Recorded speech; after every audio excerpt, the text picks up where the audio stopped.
आज के नए प्रश्न की तरफ बढ़ते हैं। अब 20 की समिट हुई है 2023 में, ये किस स्थान पर हुई है? बिजनेस 20 की जो समिट है ये नई दिल्ली में हुई है। आप जानते हैं कि भारत में G20 की 18वीं समिट भारत में हो रही है। G20 की 18वीं जो समिट है वो किस देश में हो रही है? इंडिया में हो रही है। ये समिट अभी भारत में हो रही है और ये कब होगी? 9-10 सितंबर को दिल्ली में होगी। और आप मुझे बताएंगे, मैंने आपको ये भी बताया था कि एक ऐसी मीटिंग है इनमें से जो वाशिंगटन में भी हुई और भारत में भी हुई है। G20 की कौन सी बैठक है वो? जैसे G20 की बहुत सारी बैठकें हो रही है, कौन सी बैठक है जो कि वाशिंगटन में भी हुई थी और इंडिया में भी हुई थी? वो कौन सी थी? बिजनेसमैन की मीटिंग थी या फिर गवर्नर्स की मीटिंग थी, या कौन सी मीटिंग थी? उस मीटिंग का नाम क्या है? आपको ये तो मैंने बताया था, वो मीटिंग फाइनेंस मिनिस्टर और रिजर्व बैंक के जो गवर्नर्स हैं वो मिलकर करते हैं। उस मीटिंग का नाम बताइए, उस मीटिंग का नाम बताएंगे। वैसे मैंने आपको बताया था वित्त मंत्रियों और गवर्नरों की मीटिंग थी, तो मुझे बताएंगे वित्त मंत्रियों और गवर्नरों की पहली मीटिंग किस स्थान पर हुई थी? G20 के वित्त मंत्रियों की और रिजर्व बैंक के गवर्नरों की मीटिंग, पहली मीटिंग कहां पर हुई थी? फर्स्ट मीटिंग बताइए कहां पर हुई थी? बिल्कुल सही जवाब है, फर्स्ट मीटिंग बेंगलोर में हुई थी। ये क्वेश्चन एग्जाम में आने वाला है। और आप मुझे बताएंगे दूसरी मीटिंग वाशिंगटन में हुई। आप मुझे ये बताएंगे कि तीसरी मीटिंग किस स्थान पर हुई? तीसरी मीटिंग किस स्थान पर हुई थी? थर्ड मीटिंग के बारे में बताएंगे। वित्त मंत्री और गवर्नरों की बैठक जो है वो गांधीनगर हुई थी क्या? तीसरी समिट कहां पर हुई है? गांधीनगर में हुई है। तीसरी बैठक कहां पर हुई है? गांधीनगर में हुई है। बिल्कुल सही जवाब है। अब हम देखते हैं बिजनेस 20 की बैठक। B20 का मतलब है 20 देशों के बिजनेसमैन भारत में है, बड़े बड़े बिजनेसमैन, जैसे भारत के बड़े बिजनेसमैन अंबानी हो गए, अडानी हो गए, टाटा बिरला, और इस प्रकार से हर देशों के 20 देशों के बिजनेसमैन की मीटिंग कहां पर आयोजित की गई? दिल्ली में। आपसे पूछा गया है इसका जो थीम क्या है? इसकी थीम है रेज, RAISE, रेज इसकी थीम। आप देखते हैं रेज की फुल फॉर्म क्या है? R का मतलब है रिस्पॉन्सिबल, A का मतलब एक्सीलरेटेड, और इनोवेटिव, सस्टेनेबल और इक्विटेबल। क्या है? इक्विटेबल। तो ये आपने देख लिया, ये है बिजनेस 20 की मीटिंग है, ये दिल्ली में हुई है। अब आप मुझे बताएंगे कि ये 18वीं बैठक है। आप मुझे बताएंगे अगली 2024 की बैठक किस देश में होनी है? आपको ये पता है कि 2023 की बैठक भारत में हो रही है। G20 की सारी मीटिंगें भारत में हो रही है। अगली मीटिंग ब्राजील में होगी। अगली मीटिंग किस स्थान पर होनी है? ब्राजील में होनी है। अब आप मुझे बताएंगे कि जैसे बिजनेस 20 की अगली मीटिंग कहां पर होगी? तो ये भी ब्राजील में होगी। जिस मीटिंग के पीछे 20 लगेगा अगले साल की, वो सारी मीटिंगें ब्राजील में होगी, चाहे बिजनेसमैन की, चाहे रोजगार की। 20 की बैठक सबकी वो ब्राजील में होनी है। नेक्स्ट क्वेश्चन की तरफ बढ़ेंगे। इसका आंसर रेज आ गया आपके सामने, और आप जानते हैं कि नेक्स्ट जो मीटिंग है वो ब्राजील में होनी है। अगले क्वेश्चन पे आते हैं। अगला क्वेश्चन क्या पूछता है? 3 साल के लिए एग्रीमेंट किया है। कौन सी कंपनी ने टेनिस प्लेयर राफेल नडाल को ब्रांड एम्बेसडर बनाया 3 साल के लिए? आप मुझे बताएंगे ये डिजिटल इनोवेशन के लिए उसने ये फेस बनाया है। कौन सी कंपनी ने ये फेस बनाया है? तो इन्फोसिस ने बनाया है। इन्फोसिस ने राफेल नडाल के साथ में किस और टेनिस प्लेयर को अपना ब्रांड एम्बेसडर बनाया है? ईगा स्विएटेक को बनाया है। ईगा स्विएटेक को बनाया। आपने मुझे बताना है ईगा स्विएटेक टेनिस प्लेयर है किस देश की है? पोलैंड देश की है। ईगा स्विएटेक किस देश की है? पोलैंड की है। और राफेल नडाल जो है ये किस देश का है? ये स्पेन का है। तो ये 2 खिलाड़ियों को इन्होंने अपना ब्रांड एम्बेसडर बनाया है। दोनों ही इन्फोसिस है इसका। देश में माइक्रो फाइनेंस ऋणों का कितना प्रतिशत स्वतंत्र माइक्रो फाइनेंस द्वारा होल्ड किया गया है? आप जानते हैं कि माइक्रो फाइनेंस लोन किसे कहते हैं? माइक्रो फाइनेंस लोन उसको कहते हैं ऐसे परिवार जिनकी हाउस होल्ड इनकम, जिनकी परिवार की इनकम 3 लाख से थोड़ी होती है, जिनकी इनकम 3 लाख से कम होती है, वो माइक्रो फाइनेंस लोन के एलिजिबल होते हैं। क्वेश्चन आता है कि माइक्रो फाइनेंस लोन किसे दिया जाता है? माइक्रो फाइनेंस लोन उन्हें दिया जाता है जिनकी कमाई 3 लाख रुपए से थोड़ी होती है। अब बात है कि माइक्रो फाइनेंस लोन यानी कि सूक्ष्म वित्त जो होता है, सूक्ष्म वित्त के लोन जो है वो कौन कौन दे सकता है? सूक्ष्म वित्त के जो लोन है, सूक्ष्म वित्त के लोन जो है ये बैंक भी दे सकते हैं और MFI भी दे सकते हैं और NBFC भी दे सकते हैं। MFI क्या होते हैं? Micro finance institute. तो क्वेश्चन आता है कि इनका शेयर होल्ड कितना है, मार्केट शेयर कितना है? तो जितने भी मार्केट में लोन दिए गए हैं, माइक्रो फाइनेंस के लोन दिए गए हैं, उसके 40% लोन जो है माइक्रो फाइनेंस MFI द्वारा दिए गए। तो आप देखेंगे कि ये बैंकों से भी आगे निकल गया MFI ने। अब भारत में बहुत सारी माइक्रो फाइनेंस NBFCs खुली हुई हैं। आपने देखा होगा हर गली गली में, हर शहर में, छोटे बड़े शहर में माइक्रो फाइनेंस कंपनियां जो है वो खुली हुई हैं। तो इनका मार्केट शेयर कितना हो गया है? 40% है। अगले क्वेश्चन पे आते हैं, फटाफट देखते हैं स्टूडेंट। अगला क्वेश्चन एक मैरियट होटल की चेन है, इसने एक होटल का क्रेडिट कार्ड इशू किया है और इसमें अगर इसके द्वारा वो होटल बुक होता है तो उन्हें छूट मिलेगी। तो मुझे बताएंगे एक मैरियट बोनवॉय होटल्स हैं। कौन से होटल्स हैं? मैरियट बोनवॉय होटल्स हैं। इन्होंने कौन से बैंक के साथ में टाई अप किया है? HDFC बैंक के साथ में टाई अप किया है। और इन्होंने कौन सा क्रेडिट कार्ड लॉन्च किया है उनके साथ मिलकर?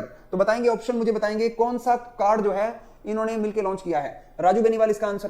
HDFC बैंक क्रेडिट कार्ड जो नए कार्ड इशू। अब हम देखते हैं कि भारत के chief of the naval staff, Bharat के नेवी के चीफ कौन से हैं? भारत के नेवी के एडमिरल कौन है? R हरि कुमार है। R हरि कुमार जो है भारत के नेवी के एडमिरल हैं। भारत के आर्मी के जनरल कौन है? भारत के आर्मी के जनरल का नाम है मनोज पांडे है। मनोज पांडे आर्मी के जनरल हैं। भारत के एयर फोर्स के एयर चीफ मार्शल का नाम क्या है? VR चौधरी है। और आपको ये पता है कि हमारी तीनों सेनाओं के ऊपर होता है CDS, इन सारों के ऊपर CDS होता है। इन सब के ऊपर सीडीएस होता है। ये नई पोस्ट मोदी जी ने बनाई थी, बिपिन रावत सीडीएस थे। अब हमारे सीडीएस का नाम है अनिल चौहान है। अभी हमारे देश के सीडीएस कौन है? अनिल चौहान है। बिपिन रावत का हवाई दुर्घटना में निधन हो गया था, हवाई जहाज क्रैश हो गया। अब हमारे सीडीएस, नए सीडीएस अनिल चौहान है। ये 4 नाम याद करने हैं। नेवी, हमारे chief of the naval staff यानी कि आर हरि कुमार ने सफेद शिपिंग सूचना समझौता किया है। सफेद शिपिंग सूचना समझौता यह है कि हमें जहाजों की जानकारी देंगे कि कौन सा जहाज भारत की तरफ आ रहा है। ये सफेद शिपिंग है। आर्मी वाले जहाजों की जानकारी नहीं देंगे। जो व्हाइट शिप है, व्हाइट शिप होते हैं जो कि बिजनेस वाले शिप होते हैं, ऐसे शिप जो है वो भारत आएंगे तो हमें वो जानकारी देंगे। कौन कौन से देश हमने ये समझौता किसके साथ किया? इसमें ऑप्शन नहीं है स्टूडेंट। हमने ये किसके साथ समझौता किया? फिलीपींस के साथ में। तो ये आंसर इसका फिलीपींस है, जो इस ऑप्शन में नहीं लिखा हुआ। इसका आंसर फिलीपींस है। हमने फिलीपींस के साथ ही एग्रीमेंट किया है, इसमें नहीं दे रखा। आंसर देखो इंडिया दे दिया। इंडिया ने तो किया है, इंडिया ने ये समझौता किया है। और ये वाइड शिपिंग इंफॉर्मेशन के लिए क्या, मर्चेंट नेवी के जो जहाज हैं उनके लिए किया है। और ये फिलीपींस की कोस्ट गार्ड के साथ किया है। किसके साथ किया है? फिलीपींस की कोस्ट गार्ड के साथ किया है। अगले क्वेश्चन पे हम आते हैं। अगला क्वेश्चन ये कि उल्लास नाम से एक हमने एजुकेशन का एक पोर्टल शुरू किया है। उल्लास की फुल फॉर्म क्या है? Understanding life long learning for all society. ये स्टूडेंट शायद ये शिक्षा से संबंधित ही है। उल्लास की फुल फॉर्म लिख लीजिए। उल्लास की फुल फॉर्म क्या है? Understanding life long learning for all in society. ये उल्लास नाम से ये पोर्टल है। उल्लास नाम से एक एप्लीकेशन है।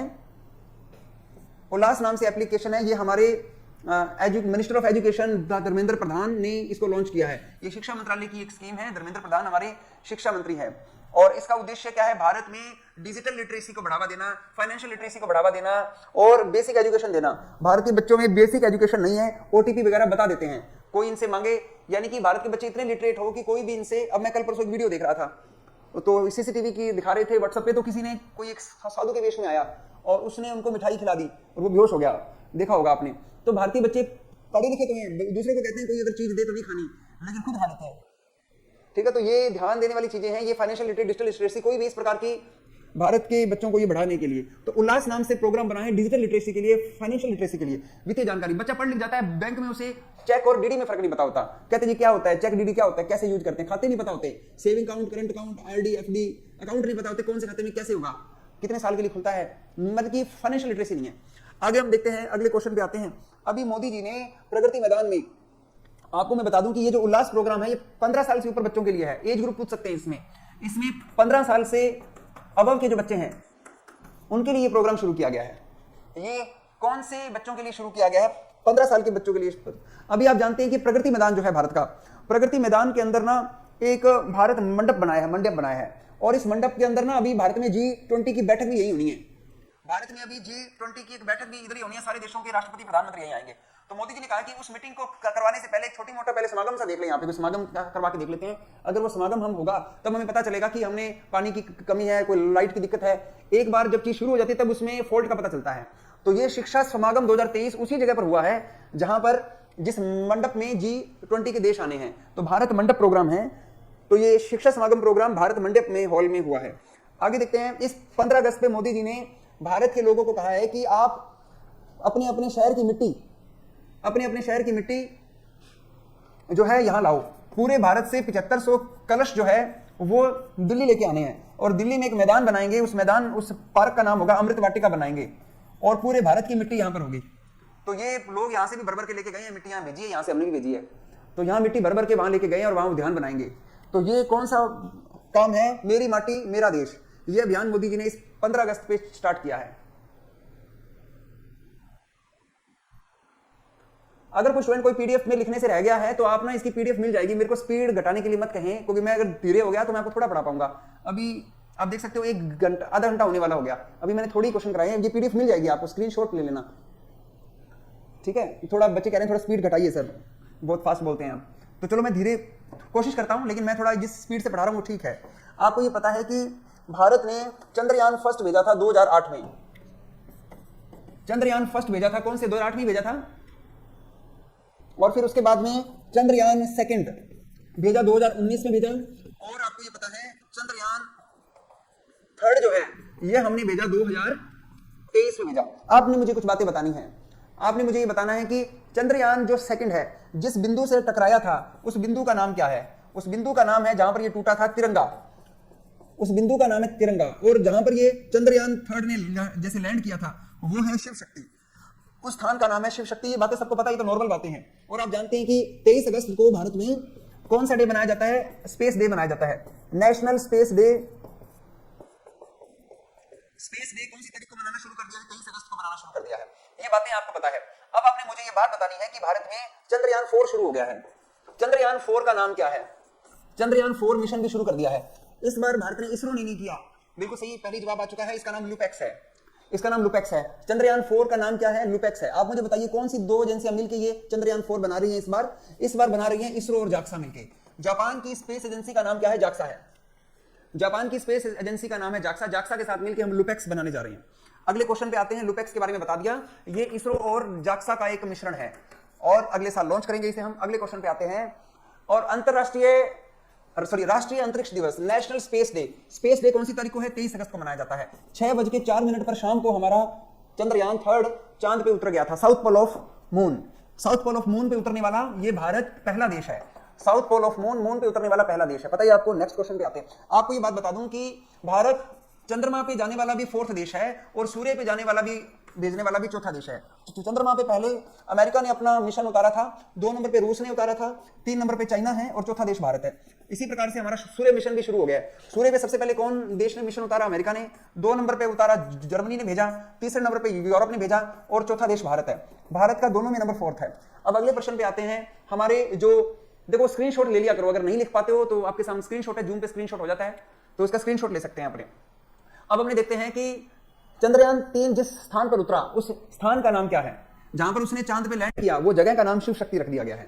वो जगह का नाम क्या है? शिव शक्ति, सभी को पता है। अगले क्वेश्चन पे आते, थोड़ा फास्ट चल रहे हैं, आगे देखते हैं कि वो बिंदु कौन सा है। देखो ये बिंदु है, वो स्थल है, याद रखना ये बिंदु, क्योंकि चंद्रयान 2 तो जमीन पर उतरा ही नहीं था, वो तो टकरा गया था, वो बिंदु बन गया था जहां पर वो टकराया था। पॉइंट जहां पर वो टकराया था, वो पॉइंट कौन सा है? तिरंगा पॉइंट है। एक तो जगह है और एक पॉइंट है, तो ये तिरंगा पॉइंट है जहां पर चंद्रयान 2 2019 में टकरा के टूट गया था और वो नहीं उतरा। आप मुझे बताएंगे हमारे सूर्य मिशन का नाम बताइए। भारत के सूर्य मिशन का नाम है आदित्य L1 है। और आप मुझे ये बताएंगे कि अमेरिका के सूर्य मिशन का नाम क्या है? ये इसरो का सूर्य मिशन है। और आपने मुझे बताना है नासा के सूर्य मिशन का नाम क्या है? पार्कर सोलर प्रोब है।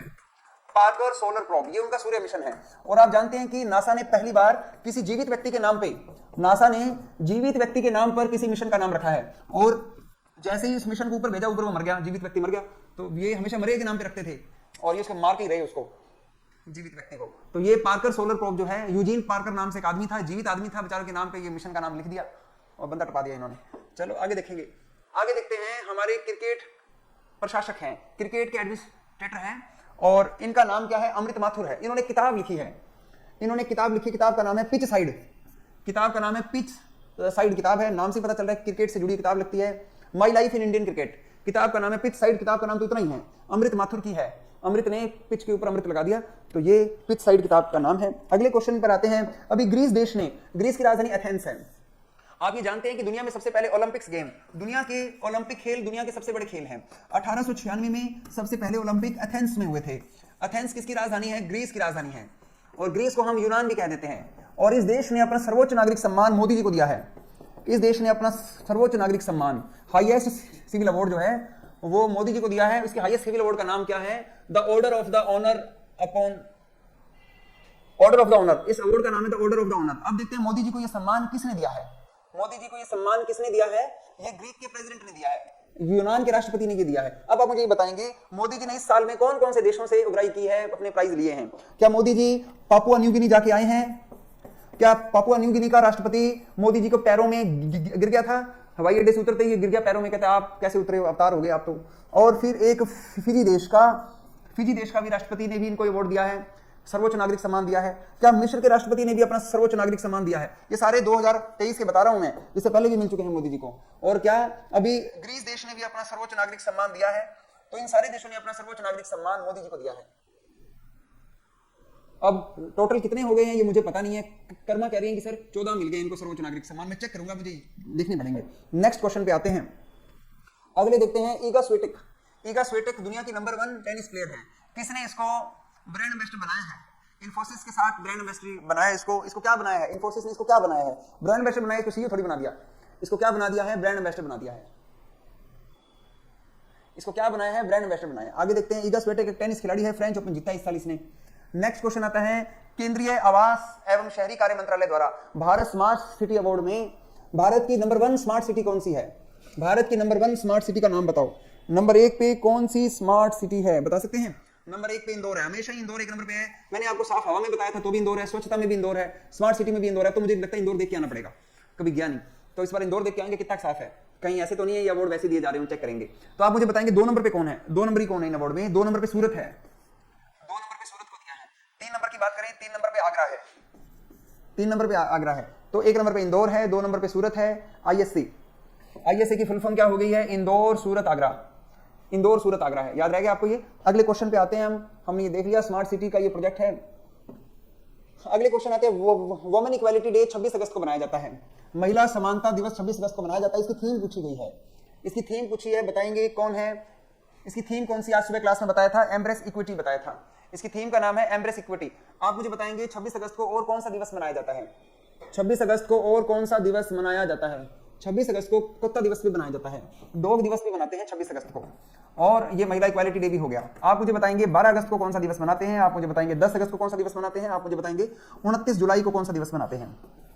29 जुलाई को मनाया जाता है टाइगर दिवस मनाया जाता है, और 10 को शेर दिवस मनाया जाता है, और 12 अगस्त को हाथी दिवस मनाया जाता है। क्या आपको मैंने ये बताया था कि भारत में इस बार प्रोजेक्ट टाइगर को 50 साल पूरे हो गए हैं, प्रोजेक्ट टाइगर को 50 साल पूरे हो गए हैं। अभी उन्होंने प्रोजेक्ट टाइगर और प्रोजेक्ट एलिफेंट को मिक्स कर दिया है, बताया था कल मैंने आपको, प्रोजेक्ट टाइगर और प्रोजेक्ट एलिफेंट को मिक्स कर दिया है। 1 अप्रैल 2023 को आईबीसी भी शुरू किया है। वैसे तो ये 50 साल पूरे हो गए हैं प्रोजेक्ट टाइगर को, और प्रोजेक्ट एलिफेंट को 30 साल है, तो इनको मिक्स कर दिया इनको। आगे क्वेश्चन पे आते हैं, एम्ब्रेस इक्विटी महिला समानता से जुड़ा हुआ है। आरबीआई ने ऑफलाइन भुगतान लेन देन की ऊपरी सीमा को कितने रुपए तक बढ़ाने का निर्णय लिया है? देखो मैंने आपको कल यूपीआई बताया था, लाइट बताया था, यूपीआई लाइट, ये तो इंटरनेट पर है। यूपीआई जो लाइट है ये तो इंटरनेट पर था, ये अलग है। इसमें पहले लिमिट 200 रुपए की थी, अब इसको बढ़ाकर कितने रुपए कर दिया है? 500 रुपए कर दिया है, इसको बढ़ा के 500 रुपए कर दिया है। और वैलेट की लिमिट कितनी कर दी है? इसमें कितने रुपए वैलेट में डाल सकते हैं? 2000 रुपए डाल सकते हैं वैलेट में। और ये जो है ना, ये ऑफलाइन भुगतान क्या है? आजकल एक नया कंसेप्ट आया है जिसे हम एनएफसी कहते हैं। एनएफसी होता है नियर फील्ड कम्युनिकेशन होता है, एनएफसी आरबीआई का एक नया कंसेप्ट है। हम बात करते हैं एनएफसी की, एनएफसी आरबीआई। एनएफसी होता है कार्डलेस, मतलब इसमें क्या होता है कि नियर फील्ड कम्युनिकेशन होता है। नियर फील्ड कम्युनिकेशन को एनएफसी कहा जाता है। एनएफसी की फुल फॉर्म क्या होती है? नियर फील्ड कम्युनिकेशन कहते हैं इसको, ठीक है। अब हम बात करें कि एनएफसी में क्या होता है, ब्लूटूथ के माध्यम से, जैसे कि टोल होते हैं, जैसे हम क्या लेते हैं, टोल लेते हैं। टोल के अंदर क्या होता है कि जैसे हम गाड़ी के अंदर वो लेके आते हैं, टोल लेके आते हैं, तो वो उनका कैमरा होता है हमारे आरआईडीएफ से, वो अपने आप ही पैसे निकाल देता है, अपने आप पैसे निकाल लेता है उसमें से जितने पैसे उसको चाहिए। जैसे फास्ट टैग लगा देते हैं, फास्ट टैग में आरआईडीएफ टेक्निक होती है। रेडियो, क्या आरआईडीएफ की फुल फॉर्म क्या होती है? आरआईडीएफ होता है आरआईडीएफ की फुल फॉर्म होती है, सॉरी नहीं ये नहीं है, वो होता है ना आरडी, क्या बोलते हैं उसे, जिसके अंदर, ये तो रूरल इंफ्रास्ट्रक्चर डेवलपमेंट फंड आ गया, जिसमें जैसे आरएफआईडी होता है, सॉरी आरएफआईडी, उसके अंदर आरएफआईडी का प्रयोग होता है। आरएफआईडी का प्रयोग रेडियो फ्रीक्वेंसी आइडेंटिफिकेशन होता है। तो आरएफआईडी मैंने उसमें आरएफआईडी का प्रयोग करते हैं, उसमें किसका प्रयोग करते हैं? आरएफआईडी का प्रयोग करते हैं। ऐसा ही एक क्या होता है, ऐसा ही एक आरबीआई के पास भी आजकल जैसे ऐसे मतलब कि जैसे एटीएम जैसे कार्ड नहीं होते, जैसे डेबिट कार्ड है, जैसे क्रेडिट कार्ड है, वो हम नियर लेके आएंगे तो उसमें से जितने पैसे लेने हैं उसमें निकल जाएंगे, कॉन्टैक्टलेस होते हैं। तो इसकी लिमिट जो थी पहले 200 रुपए थी, इसको भी बढ़ा के 500 रुपए कर दिया। तो दोनों की लिमिट को बढ़ा के 500 रुपए कर दिया गया है। तो यूपीआई लाइट और एनएफसी दोनों की लिमिट को बढ़ा के कितना कर दिया है? 500 रुपए। और इसका जो वैलेट है ये भी 2000 रुपए किया गया है, लेकिन ट्वाइस इन ए डे कर दिया, इसको कर दिया गया है 2000 रुपए लोड कर सकते हैं ट्वाइस डेली, एक दिन में 2 बार ये लोड हो सकता है। तो इसके अंतर्गत जो है एक दिन में 2000 रुपए लोड हो सकते हैं। Individual can load up to 2000 twice daily, ठीक है। और इसकी लिमिट भी बढ़ा के कितनी कर दी है? 200 रुपए से 500 रुपए कर दी है। नेक्स्ट क्वेश्चन पे आते हैं। अभी सीसीआई, आप मुझे बताएंगे सीसीआई की फुल फॉर्म क्या होती है? सीसीआई की, देखिए स्टूडेंट, कल मुझे ना ऑफिस में थोड़ा बिजी रहूंगा मैं, कल दोपहर 12 बजे वाली क्लास को मैं 10 बजे लूंगा। मैं आपकी क्लास जो है कल दोपहर 12 बजे वाली क्लास जो है उसे मैं कल 10 से 11 बजे के बीच में लूंगा। तो चाहे वैसे आपकी तो नहीं है क्लास, आप मत लगाना, आप 10 से 11 मत लगाना, क्योंकि आज मैं 10 से 11 तो सिंपल जीके पढ़ाऊंगा, नॉर्मल जो आपको पढ़ा, चलो आपका रिवाइज हो जाएगा, आपका रिवाइज हो जाएगा। जो आपको मैंने पहले पढ़ा दिया है वो मैं इसमें से इंपॉर्टेंट क्वेश्चन सुबह 10 से 11 बजे पढ़ाऊंगा। तो सुबह आप 10 से 11 बजे आप आ जाना। सीसीआई के चेयरमैन का नाम क्या? रवनीत कौर है क्या? सीसीआई के चेयरमैन का नाम रवनीत कौर है। आप मुझे बताएंगे सीसीआई के डीजी का नाम बताएंगे, कौन बता सकता है? सीसीआई के डीजी का नाम अतुल नाम बता रहे हैं स्टूडेंट, बहुत अच्छा। अतुल कुमार क्या है? सीसीआई के डीजी हैं। आप जानते हैं कि जब कोई कंपनी अपना अमॉलगमेशन करती है, मर्जिंग करती है, तो सीसीआई से अनुमति लेके ही हो सकता है। लेकिन भारतीय एयरटेल कंपनी ने पूछा ही नहीं, इनसे पूछा ही नहीं और सीधा ये कर लिया, समझौता कर लिया। इसने पूछा कि आपने अतुल कुमार वर्मा है ना, तो सीसीआई ने इस पे जुर्माना लगाया कि तुमने मेरे पूछे बिना ये किया कैसे? किया कैसे? तो कौन सी धारा में सीसीआई जुर्माना लगा सकता है? तो धारा 6(2) में जुर्माना लगाया जा सकता है। तो धारा कौन सी है? 6(2) में जुर्माना लगाया जा सकता है। अब अपने देख सकते हैं कि ये जुर्माना देखो ये किसके ऊपर लगाया है, क्या इन्होंने किया कारनामा? इन्होंने किया है कि एक इन्होंने ये कंपनी है, उसका नाम लॉयन नाम से था कंपनी, इन्होंने उसकी जीरा लॉयन मेडो इन्वेस्टमेंट है, इसके साथ में भारतीय टेलीमीडिया ने कोई एग्रीमेंट कर लिया है, इनकी मर्जिंग हुई है, तो इसलिए फिर इसके ऊपर जुर्माना लगाया है। चलो इस कंपनी का लॉयन याद कर लेना, पूरा तो नाम क्या याद करोगे, मैंने भी लॉयन याद किया है। आगे हम देखते हैं रिलायंस का फैशन स्टोर लॉन्च किया है अभी। रिलायंस रिटेल ने फैशन स्टोर लॉन्च किया है, फैशन वाले कपड़े लेने हैं, तो रिलायंस के कौन से स्टोर से लोगे आप? रिलायंस के कौन से स्टोर से लोगे? यूस्टा। कौन से? यूस्टा कहां पर लिखा हुआ है? ये लिखा यूस्टा, यूथ का स्टोर है ये, यूस्टा नाम से है, तो ये स्टोर है। अब अपनी बात करते हैं, यूस्टा हो गया, ये एक मॉल है, मतलब एक और ये पहला ओपनिंग किया है हैदराबाद में, लॉन्च किया है इन्होंने ये फैशन वाला। अब हम बात करते हैं कि भारत की एक रक्षा मंत्रालय है और हिंदुस्तान शिपयार्ड लिमिटेड है। भारतीय रक्षा मंत्रालय है और एक हिंदुस्तान शिपयार्ड है। इन्होंने 5 जहाज बनाने के लिए, खरीदने के लिए एक समझौता किया है। 5 फ्लीट सपोर्ट, फ्लीट का मतलब होता है शिप्स है, फ्लीट सपोर्ट शिप है, जहाज लेने के लिए समझौता किया है। ये कितने रुपए की लागत का? हमने 5 जहाज लेने हैं, ये 19,000 करोड़ रुपए के 5 जहाज लेने हैं। रमा कौन सी स्पेलिंग पूछ रहे हो? 5 फ्लीट ऊपर लिखा हुआ है, ये देख सकते हैं फ्लीट सपोर्ट शिप्स, एफएसएस की फुल फॉर्म है फ्लीट सपोर्ट शिप्स, हम देख सकते हैं इसको। लास्ट क्वेश्चन की स्पेलिंग कौन सा क्वेश्चन था? यूस्टा की कौन से क्वेश्चन की स्पेलिंग? चलो देख लेना।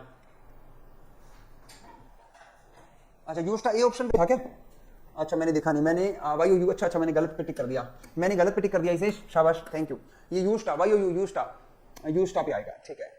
चलिए अगले क्वेश्चन पे आते हैं। अगला क्वेश्चन की स्पेलिंग गलत मैंने जल्दी से मार्क कर दिया। अब हम देखते हैं कि अभी ना एक स्टेट ऐसा है जिसने ये कहा है कि 1 लीटर की पानी की बोतल तो प्लास्टिक की हो सकती है, लेकिन 1 लीटर से छोटी बोतलें आती हैं आजकल पानी में, ये शादी ब्याह देखी होगी आपने, छोटी पानी की बोतलें प्लास्टिक में। कहते हैं वो प्लास्टिक में लाए तो देख लेना, बच्चे वही पीते हैं पानी, छोटी बोतल वाला पानी प्लास्टिक में पीते हैं। कहते हैं प्लास्टिक में नहीं देना पानी, छोटी बोतल वाला, बड़ी बोतल वाला दे देना। तो कौन से राज्य ने कहा है कि 1000 लीटर से कम क्षमता वाली पानी की बोतल प्लास्टिक में नहीं चलेगी हमारे राज्य में? तो असम ने किया ऐसा, असम ने 1 लीटर से छोटी बोतलें प्लास्टिक में लाने से मना कर दिया है। आपको मैंने आज सुबह ये बताया था, भारत में नई एजुकेशन पॉलिसी 2020 आ गई है, इसका स्कूली पाठ्यक्रम, इसका कैरिकुलम के लिए एनएफसी बनाई है। आप मुझे बताएंगे भारत में एनएफसी का गठन कितनी बार हुआ है? एनएफसी का गठन कितनी बार हुआ है? 4 बार, अभी 5वीं बार हो गया है।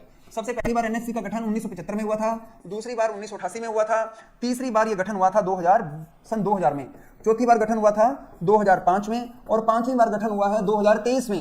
अब स्कूलों का पाठ्यक्रम चेंज हो रहा है, आपकी पुरानी किताबें किसी और को की काम नहीं आएंगी, अब अगले साल सारी किताबें बदल जाएंगी। तो इसमें लिखा है कि ये नया पाठ्यक्रम होगा और स्कूल बताएंगे स्कूल कितनी स्टेज का स्कूल होगा। पहले स्कूल बहुत सारे प्रकार के होते थे, जैसे प्राइमरी स्कूल हो गया, अपर प्राइमरी हो गया, उच्च माध्यमिक हो गया, माध्यमिक हो गया। तो स्कूल की 4 स्टेज है, कौन सी स्टेज नहीं है? अब सीनियर सेकेंडरी स्कूल खत्म हो गए हैं। कौन से स्कूल खत्म हो गए हैं? Senior secondary. आप मुझे बताएंगे सबसे पहली स्टेज कौन सी है? फाउंडेशनल स्कूल होंगे 5वीं तक के, उसके बाद होंगे प्रिपरेटरी स्टेज होगी। अब एज के अकॉर्डिंग है, ये भी मैंने आपको बताया था। आपने मुझे बताना है कि तीसरी क्लास से लेके और कौन सी क्लास तक फाउंडेशनल होगा? 3 से 8 तक कौन सी क्लास होगी? फाउंडेशनल होगी। 8 से 11 तक की क्लास कौन सी होगी? प्रिपरेटरी होगी। 11 से 14 तक की क्लास मिडिल होगी और 14 से 18 तक की क्लास एज ग्रुप है। ये एज है, आयु है, ये एज बेस है। 14 साल की उम्र से 18 साल की उम्र तक ये होगा। ये वो नहीं है 3+4+4, वो नहीं है, वो तो उसमें ग्रेजुएशन है। ये स्कूल वाली स्टेज की बात हो रही है।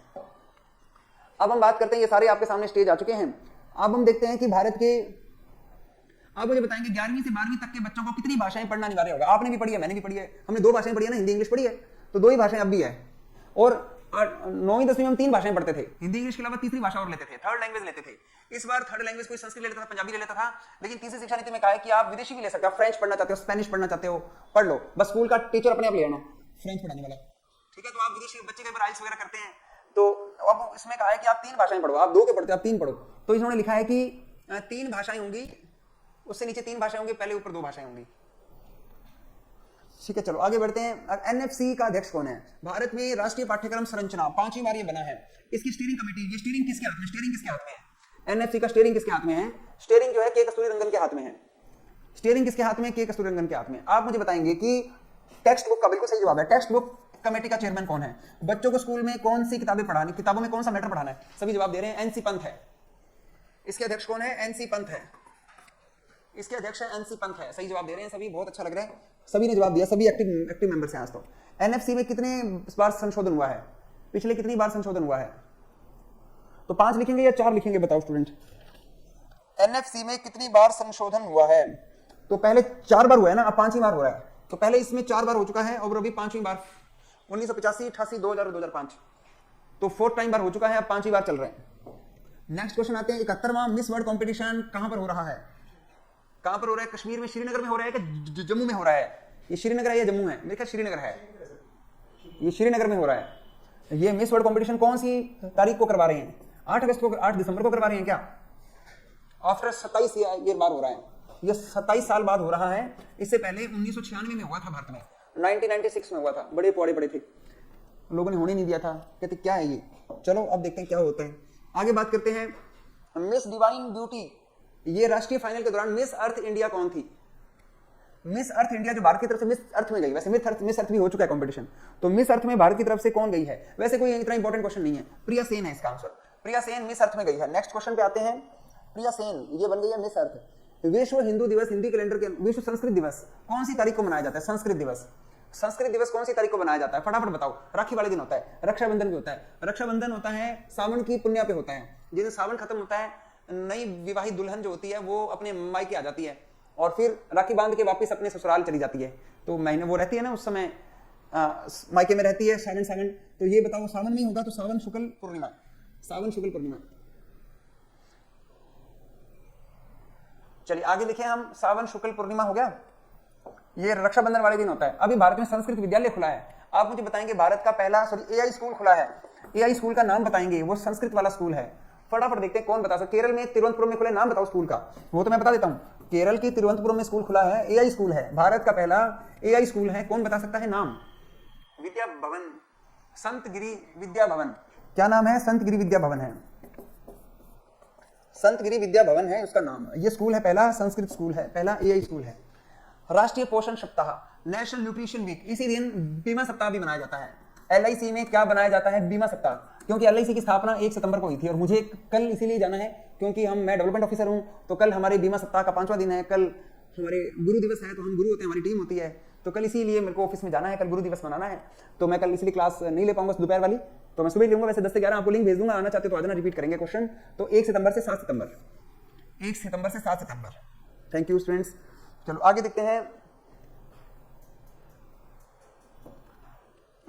अगले क्वेश्चन पे आते हैं। इतना बड़ा क्वेश्चन क्या कहता है?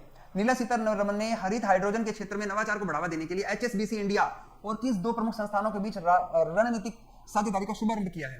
देखो, नीला सीतारमण ने एचएसबीसी बैंक के साथ में और आईआईटी बॉम्बे के साथ में एक क्या किया है, एक एग्रीमेंट किया है। ये सस्टेनेबल एनर्जी पर होगा।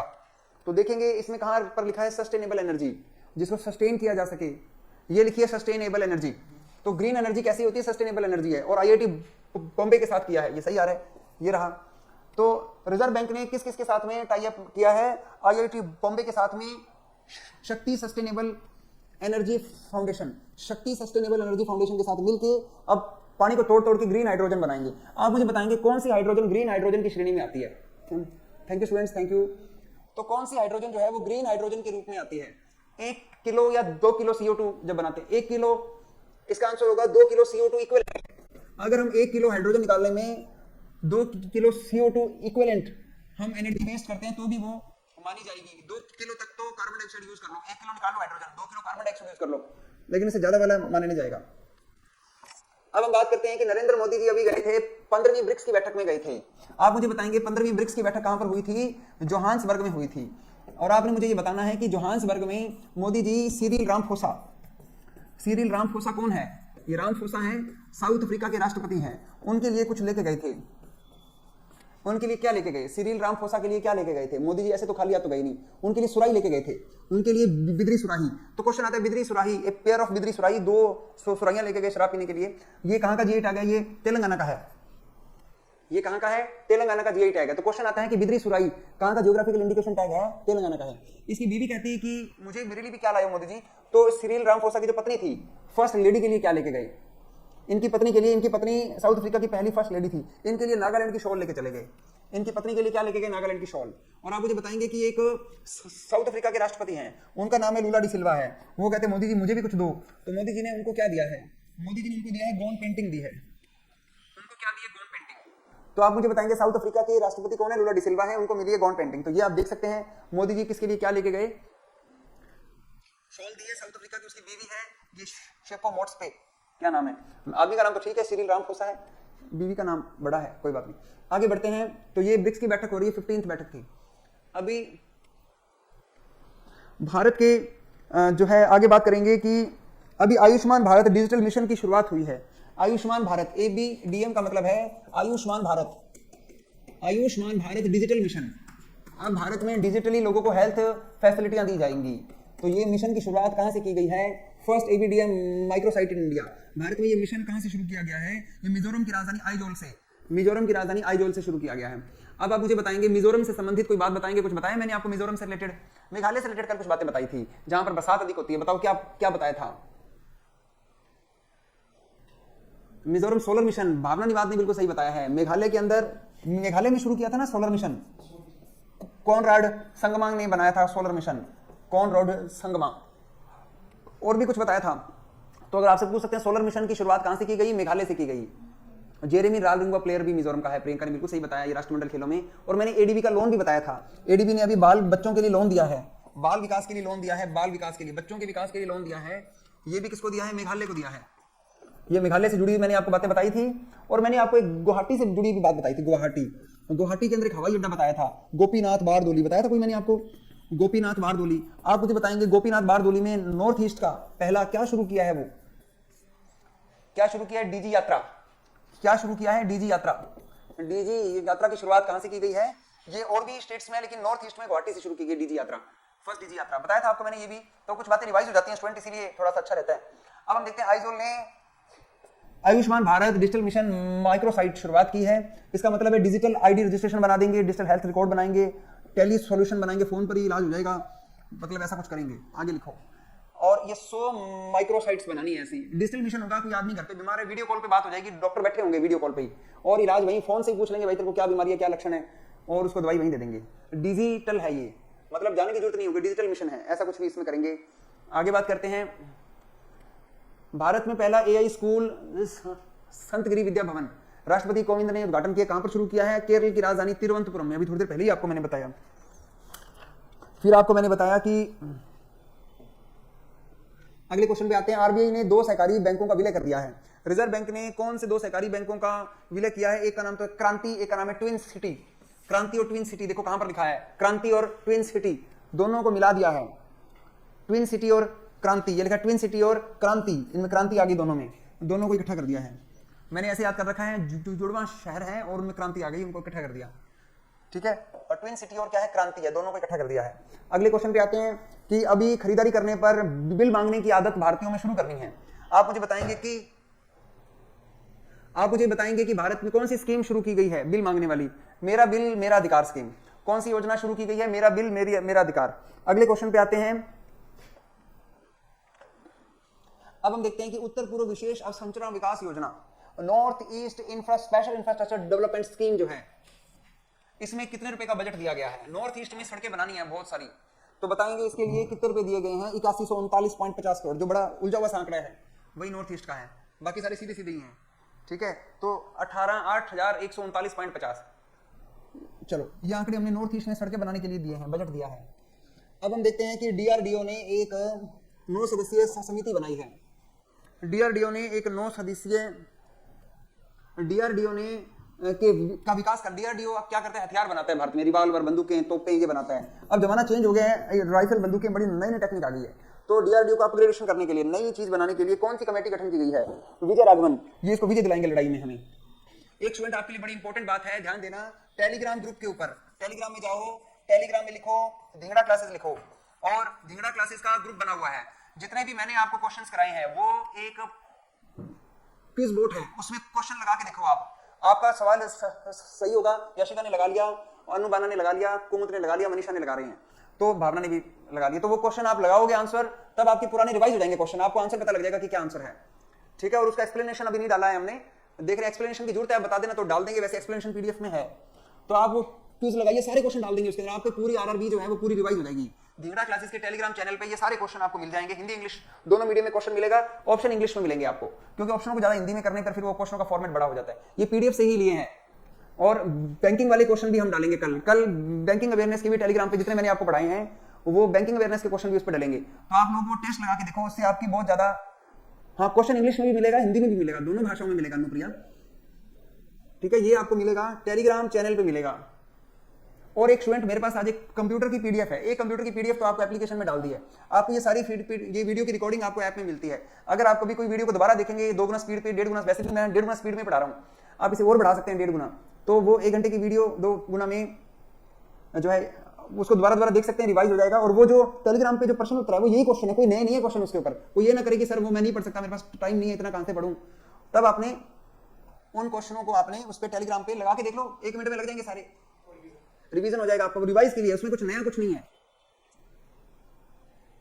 चलिए और एक चीज और आपको बता देता हूं स्टूडेंट, और आपके मेरे पास ना आपके कंप्यूटर के लिए कुछ है, मैटर है, कंप्यूटर के क्वेश्चन बता सकता हूं मैं आपको। अगर आपके पास में कल अगर मुझे दोपहर में मिला, टाइम मिल जाएगा दोपहर में मुझे 2 बजे, अगर आप 2 बजे आ जाओ तो मैं आपको कुछ कंप्यूटर के क्वेश्चन, देखो वो ज्यादा उसमें हिंदी में है क्वेश्चन, और पेपर में वही आ जाएंगे, कंप्यूटर के क्वेश्चन वैसे ही आएंगे। मेरे पास कुछ क्वेश्चन है, उसका स्क्रीनशॉट ले लेना, तो दोपहर के टाइम में आपको लिंक सेंड कर दूंगा। जैसे ही मैं ऑफिस से आया, मैं दोपहर में लंच टाइम में आऊंगा, तो मैं उसमें आपको पढ़ा दूंगा, 1 घंटे का बीच में टाइम मिल जाएगा मुझे। तो वो देखो, वो जो पीडीएफ आपको ऐप में डाली है वो थोड़ी लंबी, वैसे तो वो भी इंपॉर्टेंट बहुत है, उसमें से क्वेश्चनों की प्रैक्टिस कर लेना, आप क्वेश्चनों की प्रैक्टिस उसमें से कर लेना। और एक मेरे पास ना कुछ क्वेश्चंस हैं, वो मैंने ना स्टूडेंट से पूछ के लिखे हैं, जैसे बच्चे एग्जाम दे के आते हैं मुझे बताते हैं कि सर ये क्वेश्चन है। ठीक है, तो वो फिर क्वेश्चन जो है वो आने वाले क्वेश्चन ही हैं अधिकतर जो एग्जाम में आते हैं। ठीक है, तो कंप्यूटर वाला बढ़िया रहेगा आपके लिए, आपको बार बार पढ़ना नहीं पड़ेगा, सीधा ही क्वेश्चन है, लास्ट टाइम वाले क्वेश्चन हैं। लिंक नहीं आता मेरे पास, अगर किसी के पास लिंक नहीं आता, ऐड भी मेंस लिख के 80 949 88, हम सब बच्चों को लिंक भेज रहे हैं, 80 949 88 188 पर जिस बच्चे ने भी ऐड भी मेंस लिख के मैसेज किया है, हमने सभी बच्चों को लिंक भेजा है। ऐड भी मेंस लिख के मैसेज भेज दीजिए और अपना नाम एड्रेस लिख दीजिए, आपका नंबर सेव हो जाएगा, हमारे स्टाफ आपको मैसेज भेज देंगे। रिकॉर्डिंग आपको जो है और पीडीएफ जो है आपको जो है आपको सफलता दूसरा एप्लीकेशन पे मिलेगी, वो आपको कोर्स खरीदना पड़ेगा, और पीडीएफ वगैरह वहीं मिलेगी आपको। ये नंबर पे कॉल नहीं करनी है आपने, नॉट रीचेबल बताएगा, ये सिर्फ व्हाट्सएप नंबर है, ये नंबर पे कॉल मत करना, ये कॉलिंग नंबर नहीं है, कॉलिंग में उठाएंगे नहीं ये नंबर, व्हाट्सएप कॉल कर लेना, व्हाट्सएप कॉल भी मत करना, इस पे व्हाट्सएप मैसेज कर देना। चलिए अब जुलाई का महीना पढ़ते हैं, अब हम पढ़ते हैं जुलाई का महीना। तो साथियों हो जाओ, हाँ साथियों तैयार हो जाओ, अब मैं आपसे जल्दी जुलाई का महीना पूरा कर देता हूँ, सब तैयार हो फटाफट। पहला क्वेश्चन क्या है, अभी 26 जून से 6 जुलाई तक भारत की नौसेना, इंडियन एयरफोर्स और अमेरिका की एयरफोर्स ने, इंडियन एयरफोर्स और यूएस एयरफोर्स, अमेरिका की एयरफोर्स ने, आईएएफ इंडियन एयरफोर्स होती है और यूएस एयरफोर्स है, इन्होंने मिलकर एक अभ्यास किया है जिसका नाम है सेल्वेक्स। क्वेश्चन आता है कि सेल्वेक्स किन 2 देशों के बीच हुआ है, ये भारत और यूएस के बीच हुआ, एयरफोर्स का है ये, कहां पर हुआ, ये कोच्चि में हुआ है, कोच्चि केरल में है, कोच्चि केरल में अभ्यास किया है, झूठी मूठी लड़ाई की है, और इसमें हथियारों, नए आधुनिक हथियारों को दिखाया, अमेरिका ने चला के दिखाया कि ये लो चलाओ, और जैसे पाकिस्तान से लड़ाई हो तो ये ठोकना। तो ये सैल्वेज एक्सप्लोसिव ऑर्डिनेंस डिस्पोजल है, नए हथियार हमें चलाने सिखाए हैं, नए हवाई जहाज चलाने सिखाए हैं। आगे देखते हैं कि कुछ लोग कहते हैं कि डॉलर के मुकाबले में रुपया नीचे गिर रहा है। अभी क्वेश्चन पूछा था निर्मला सीतारमण से कि रुपया क्यों गिर रहा है, तो निर्मला सीतारमण ने कहा कि रुपया नहीं गिर रहा, डॉलर बढ़ रहा है, डॉलर मजबूत हो रहा है। तो हम डॉलर पर अपनी निर्भरता को क्या कर रहे हैं, थोड़ा कर रहे हैं। हम नहीं चाहते कि हम अपनी नीति को चेंज कर रहे हैं, भारत अपनी नीति में परिवर्तन कर रहा है। भारत, आप मुझे बताओ रुपए को एसडीआर में शामिल करने वाली कमेटी का नाम बताओ, फटाफट मुझे बताओ। एसडीआर में शामिल करने वाली कमेटी कौन सी समिति ने एसडीआर में शामिल करने वाली, बताओ। एसडीआर स्पेशल ड्राइंग मैंने राइट्स आपको बताए थे। एसडीआर में 4 मुद्राएं हैं। अभी आपको मैंने जो आपको 1 सितंबर को जो वीडियो पढ़ाई है ना, 1 सितंबर को वही पेपर में आएगी। मैं आपको आज ही कह रहा हूं, जो पहली वीडियो है ना, पेपर देखना हुबहू आ जाएगा उसमें से, क्योंकि मेरा दिल कहता है कि पेपर उसमें से बन जाएगा। फिर भी मैं आपको और भी पढ़ा रहा हूं। आपको मैंने डॉलर, पाउंड, यूरो, येन बताए हैं। डॉलर, पाउंड, यूरो, येन, चार मुद्रा बताइए, बताओ डॉलर को एसडीआर में शामिल करने वाली समिति का नाम बताओ, क्या कर रही है आप? याद ही नहीं करते, याद क्यों नहीं आपको? कौन सी समिति ने सुझाव दिया है? अब मैंने इसका आंसर नहीं पूछा, मेरे को पहले वो बताओ। पास हो जाओगे आप बिल्कुल। राठौर बिल्कुल सही जवाब है। तनुजा मेठिया ने सही जवाब दिया है। एसडीआर में शामिल करने वाली समिति का नाम था आर.एस. राठौर। आर.एस. राठौर समिति याद आ गई आपको? ये बताई थी अच्छे से मैंने आपको। आर.एस. राठौर समिति पेपर में आएगी, नाम लिख लो पुनीत सर, इंपॉर्टेंट क्वेश्चन है ये। मैंने नाम लिखाया था इस पर अपना, मेरा नाम ही भूल गया आपको। मैंने आपको नाम भी लिखाया था इस पे अपना, राधा किशन राठौर, आर.एस. राठौर। अब अपने बात करते हैं कि भारत ने 22 देशों के साथ एग्रीमेंट किया है, एक के साथ नहीं किया, 22 देशों के साथ एग्रीमेंट किया है। डॉलर पर निर्भरता घटाने के लिए हमने कितने देशों के साथ एग्रीमेंट किया? 22 देश। तो उन 22 देशों में से कौन सा एग्रीमेंट है, कौन सा देश के साथ एग्रीमेंट किया है? यहां पर इन देशों में मलेशिया के साथ हमारा एग्रीमेंट है।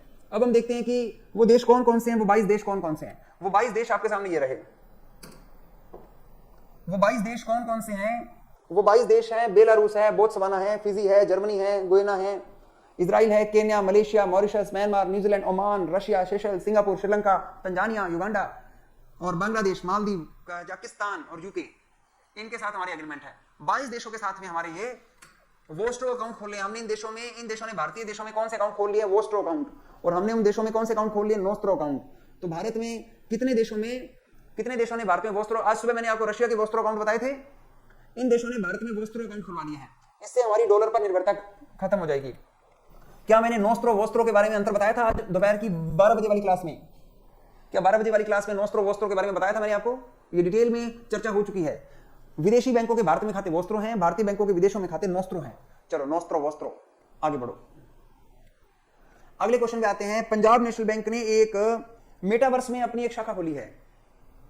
मेटावर्स में अपनी एक शाखा खोली है, वर्चुअल ब्रांच खोली है। आजकल दुनिया भासी दुनिया चलेगी, आपको ये पता होगा। जमाना ऐसा आ गया है कि हमारे आंखों के आगे ना वर्चुअल रियलिटी बॉक्स लगा लेते हैं लोग। क्या करते हैं, ऐसे वीआर बॉक्स लगा लेते हैं, फिर उनका एक अवतार जो होता है, वीआर आना था, ऐसे करके आंखों के आगे लगते हैं, ऐसे वीआर बॉक्सेस लग जाते हैं, वर्चुअल रियलिटी बॉक्स होते हैं।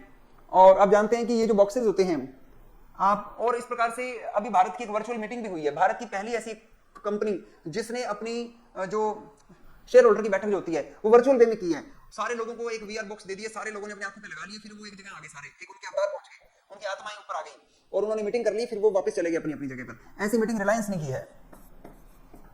रिलायंस ने भारत की पहली मेटावर्स में मीटिंग की है।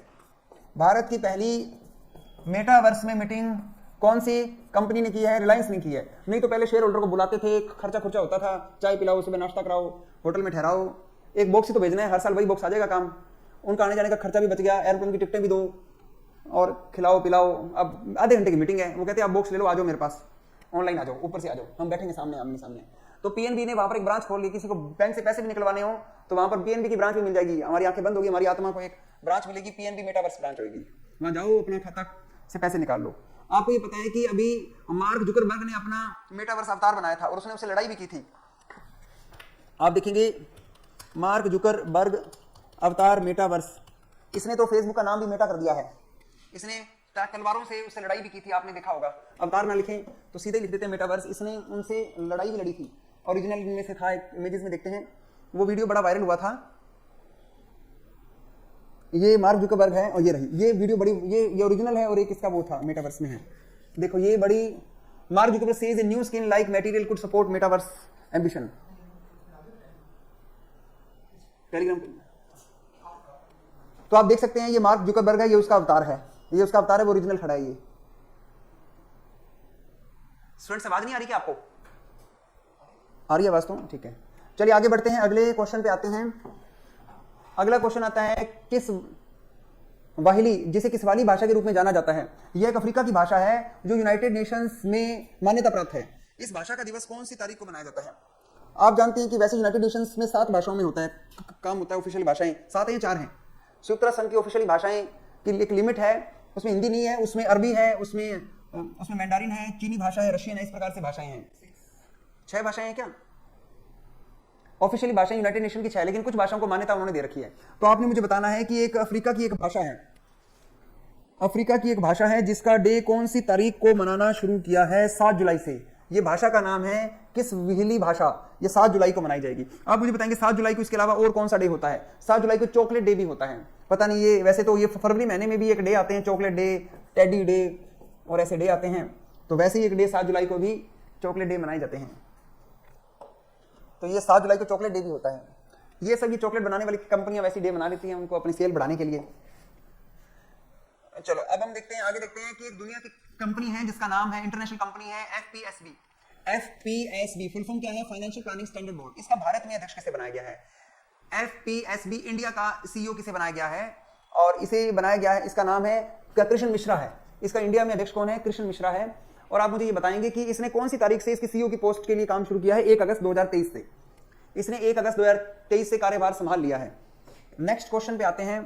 आईसीसी वर्ल्ड कप हो रहा है। आप मुझे बताएंगे आईसीसी वर्ल्ड कप की थीम क्या है? भारत में ये क्रिकेट वर्ल्ड कप हो रहा है, ये भारत में कितनी बार हुआ है इससे पहले?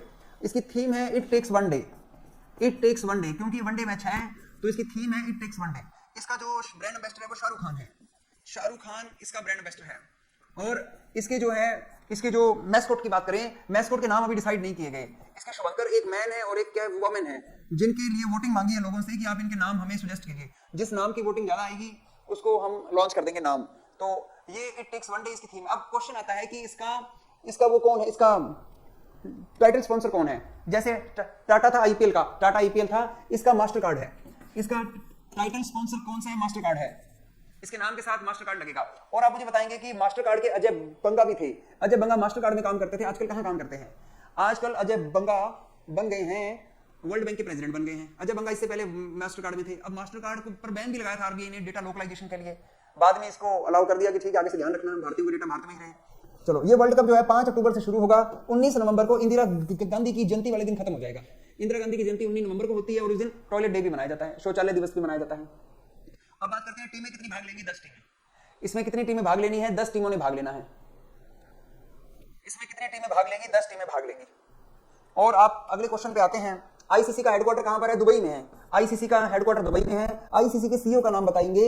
आईसीसी के ग्रेग बार्कले क्या लगते हैं? ग्रेग बार्कले क्या है आईसीसी के? और आप मुझे बताएंगे आईसीसी के चेयरमैन कौन है? आईसीसी के चेयरमैन है क्या ग्रेग बार्कले? आईसीसी के ग्रेग बार्कले क्या है? चेयरमैन है। और आईसीसी के चेयरमैन ग्रेग बार्कले हैं। सीईओ का नाम बताएंगे। आईसीसी के सीईओ का नाम बताएंगे। चेयरमैन आपके सामने बताई दिए गए हैं। आईसीसी वर्ल्ड कप हो रहा है, कौन बता सकता है इसके सीईओ का नाम? कोई नहीं बता सकता स्टूडेंट, बताया हुआ क्लास में आपको। जेफ एलार्डिक है। जेफ एलार्डिक, ये अंकिता ने सबसे पहले जवाब दिया है। जेफ एलार्डिक, इसके सीईओ का नाम है जेफ एलार्डिक, इसके सीईओ हैं। आपने आईसीसी के बारे में याद रखना है। आईसीसी की सिलेक्शन कमेटी के चेयरमैन अजीत अगरकर है क्या? भारत में आईसीसी की बीसीसीआई की सिलेक्शन कमेटी के चेयरमैन। और ये वर्ल्ड कप कौन सा वर्ल्ड कप होगा भारत में हो रहा है? जो ये 13 वर्ल्ड कप है, 13वां वर्ल्ड कप है।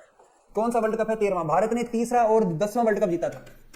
3 नंबर वर्ल्ड कप और 10वां वर्ल्ड कप। ये 1981 1983 में 83 मूवी भी आई थी 1983 में, और ये हमने जीता 2011 में। और अब देखते हैं जीते कि नहीं जीते। हालत खराब ही चल रही है। एक बार पाकिस्तान से बड़ी मुश्किल से मैच बरसात हुई तो बचे हैं, नहीं तो हरा देना था उन्होंने हमें को। चलो, हमारे दिग्गज खिलाड़ी रन ही नहीं बना पा रहे, थोड़ी हालत खराब चल रही है आजकल। वो ईशान किशन और रोहित, कौन था वो, पांड्या, बचा लिया उन्होंने, 266 रन बना दिए उन्होंने। चलो आगे बढ़ते हैं, अगले क्वेश्चन पे आते हैं। FIH hockey pro league season की चैंपियन कौन बना है? देखो, एक महिलाओं का हॉकी वर्ल्ड कप हुआ है। ये महिलाओं का जो, महिलाओं का है क्या ये? सॉरी, ये महिलाओं का नहीं है, ये एक प्रो लीग है, हॉकी की प्रो लीग है, एफआईएच हॉकी प्रो लीग है। आपको मैंने दुनिया की, चलो इसका पहले देखते हैं इसका चैंपियन कौन है। इसका चैंपियन नीदरलैंड बना है। नीदरलैंड ने बेल्जियम को हराया है। नीदरलैंड ने किसको हराया है? बेल्जियम को हराया है। और भारत का स्थान चौथा रहा इस हॉकी वर्ल्ड कप, इस हॉकी प्रो लीग में भारत का स्थान चौथे नंबर पर रहे। भारत चौथे नंबर पे, ये चांद पे भेजने में भी हम चौथे नंबर के देश हैं, सूर्य में भी चौथे नंबर के देश हैं, और इधर भी चौथे नंबर के देश हैं। ये चौथा रैंक में भाग गया है। और मुझे ये बताएंगे कि, आप मुझे बताएंगे कि हॉकी एफआईएच का हेडक्वार्टर कहां पर है? एफआईएच का हेडक्वार्टर लुसाने में है। एफआईएच का हेडक्वार्टर लुसाने में, स्विट्जरलैंड में है। आप मुझे बताएंगे फाइट का मुख्यालय कहां पर है? ये शतरंज की बड़ी संस्था है, इसका हेडक्वार्टर भी लुसाने में है, स्विट्जरलैंड में है। आप मुझे बताएंगे फीफा फुटबॉल की बड़ी संस्था है, इसका हेडक्वार्टर कहां पर है? इसका हेडक्वार्टर है ज्यूरिख में है। ज्यूरिख कहां पर है? स्विट्जरलैंड में। ये तीनों जगह स्विट्जरलैंड में है। आप मुझे बताएंगे आईओसी का हेडक्वार्टर कहां पर है? लुसाने में है। ये ओलंपिक की बड़ी संस्था है। ये दुनिया में बड़ी बड़ी संस्थाएं हैं। एफआईएच हॉकी की बड़ी संस्था है, ये फिडे शतरंज की बड़ी संस्था है, ये आईओसी ओलंपिक की बड़ी संस्था है, और हम बात करेंगे, ये फीफा फुटबॉल की बड़ी संस्था है, और आप जानते हैं कि फुटबॉल की एक अदालत है, कोर्ट है, दुनिया में एक अदालत है, वो भी लुसाने में है, court for arbitration for sports. तो ये भी लुसाने में है। दुनिया की स्पोर्ट्स की अदालत भी कहां पर है? लुसाने में है। किसी खिलाड़ी के साथ कोई ज्यादती होती है तो यहाँ पर भी अदालत। तो ये लुसाने में क्या है? यहाँ पर लो बड़े आसान होते हैं, कोई ज्यादा जेल जूल होती नहीं है, तो ये लुसाने ही लिख देना सीधा ही। ये दुबई क्यों लेके गए आईसीसी का हेडक्वार्टर? ये सारी ये जो सट्टेबाजी में यहाँ अलाउड है, सारी ये सट्टा सुट्टा, ये मैच फिक्सिंग, तो ये सारे यहाँ लेके गए। यहाँ किसी को कोई जेल नहीं होने वाली। पहले आईसीसी का हेडक्वार्टर होता था लंदन में, जब हमने पढ़ाना शुरू किया तब ये लंदन हुआ करता था, और बाद में फिर इसको दुबई ले गए वो, क्योंकि यजरुद्दीन और ये हैंसिक का क्रोनिया इन्होंने नाम ले दिए सारों के। फिर ये कहते यार यहाँ से ऑफिस उठाओ, चक्को यहाँ से बोरी बिस्तरे, चलो दुबई में चलो, फिर ये सारे दुबई आ गए। चलो ऐसे ही है, ये सब मिली जुली सरकारें हैं। आगे बात करते हैं। आपने देखें कि कौन सी कंपनी ने भारतीय क्षेत्रीय नेविगेशन सैटेलाइट सिस्टम नाविक आपको पता है नाविक की फुल फॉर्म क्या है? Navigation with Indian constellation. NV का मतलब नेविगेशन विद इंडियन कॉन्स्टिलेशन। ये भारत का जीपीएस है। दुनिया के अंदर हम देखेंगे अमेरिका के पास में जीपीएस है, जैसे कि आपको पता है अमेरिका के पास में जीपीएस है, जैसे रशिया के पास में ग्लोनास है, जैसे यूरोप के पास में गैलीलियो है, यूरोप के पास में क्या है? गैलीलियो है। जैसे कि आप मुझे बताएंगे कि जापान के पास में क्या है? जेनिथ है। सबके पास में अपनी नेविगेशन प्रणाली है। आप मुझे बताएंगे चाइना के पास क्या है? कौन बता सकता है? चाइना वाली का नाम बताएंगे। चाइना वाली का नाम बीडू है, बीडू, BEIODU, बीडू। चाइना के पास बीडू है। वैसे भारत के पास क्या है? नाविक है। दुनिया में सारे देशों के पास एक नेविगेशन सैटेलाइट सिस्टम है। हम किसका इस्तेमाल करते हैं? जीपीएस इस्तेमाल करते हैं, क्योंकि एंड्रॉइड जीपीएस सपोर्ट करता है। अमेरिका का है। अभी एक ऐसा उपकरण बना है जिसने नाविक को से सपोर्ट, जो नाविक को सपोर्ट करेगा, ऐसा जो है बताएंगे कौन सा डिवाइस और कौन सी कंपनी ने वो बनाया है। ऐसा डिवाइस बनाया एलिना जियो सिस्टम ने बनाया है। एलिना जियो सिस्टम ने एक ऐसा डिवाइस बनाया है जो कि नाविक को सपोर्ट करेगा। किसको सपोर्ट करेगा? नाविक को सपोर्ट करेगा। आगे समझ में स्टूडेंट्स, आपको आगे बढ़े। आगे आता है एक्सिस इंडिया प्राइवेट लिमिटेड, एक स्पोर्ट्स गियर कंपनी है। ये स्पोर्ट्स का सामान वगैरह बनाती है। इसने एक ब्रांड एम्बेसडर एक्ट्रेस को बनाया है, एक अभिनेत्री को बनाया है। कौन सी अभिनेत्री को इसने ब्रांड एम्बेसडर बनाया? शक्ति कपूर की बेटी को। शक्ति कपूर की बेटी कौन है इनमें से? श्रद्धा कपूर है। तो ये एक्सिस इंडिया प्राइवेट लिमिटेड ये स्पोर्ट्स का सामान बेचेगी। अभी आपको मैंने बताया था कल, करीना कपूर ने भी एक कंपनी में अपने शेयर ले लगाए हैं। कौन सी कंपनी में शेयर लगाए थे? कल मैंने आपको बताया था करीना कपूर ने एक कंपनी में शेयर लगाए हैं। क्या बनाती है? कौन सी आइटम बनाती है वो कंपनी? प्लक नाम से बताई थी। और वो कंपनी फ्रूट्स एंड वेजिटेबल्स बनाती है। याद है आपको? PLUC,